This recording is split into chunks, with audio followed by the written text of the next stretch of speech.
يا جماعة احنا الحين بننزل القارب. شنو قصته؟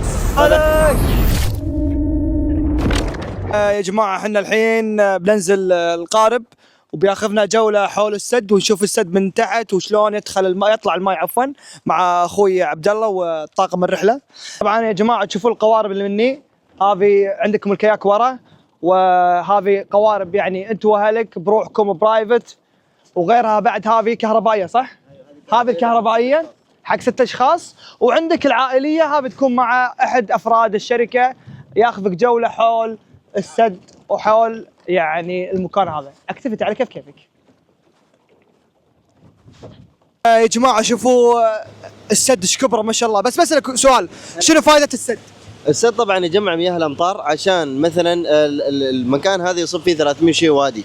حلو. فلو 300 شي وادي هذه صبت على المناطق اللي قدام راح تتدمر، فالسد يحافظ على الماء هذا، ولو لا سمح الله صار في نقص في الماء في عمان ممكن يستخدموا هذا الماء لما يصفوه.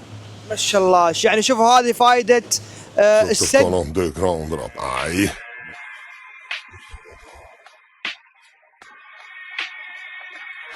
Стекала с гуся вода с 2 головами.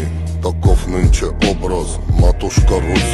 Прости нас, брат Юра, мы все проебали. Весь космический мусор за бугор ушел. زي اخوي عبد الله بسألك، هلا والله. المنتجع اللي شفناه هذا شنو قصته؟ طبعا حاليا قاعدين نبني غرف اللي هي يسموها الموكب روم. حلو. راح تكون مطلع على البحيره، تاخذ يمكن 2 ل 3 اشخاص. راح يكون شيء تجربه استثنائيه في هذا المكان، وهذا يعتبر واحده من اول الاماكن اللي ينبني فيها داخل سد غرف كما هذه. زين، وكم امتداد نهاية السد عفوا الوادي هذا؟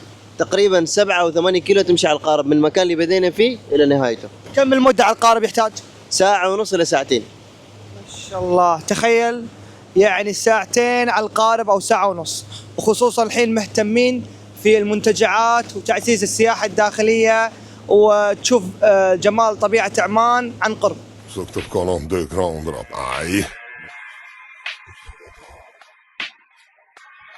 طبعا يا جماعة خلصت جولتنا على السريع، اقسم بالله متعة، يعني يعطيهم العافية، جهود روعة وتستحق الزيارة والله الأمانة. وحرام اللي ما يجي سد وادي ضيق، والله حرام. يعني قاعد يقول لك تعال، كل الأنشطة والفعاليات والأشياء اللي أنت تحتاجها موجودة عندنا، ما يحتاج تطلع برا. تقدر تقضي يوم كامل. يوم كامل تقعد مني، وأكثر من يوم بعد. حياكم الله.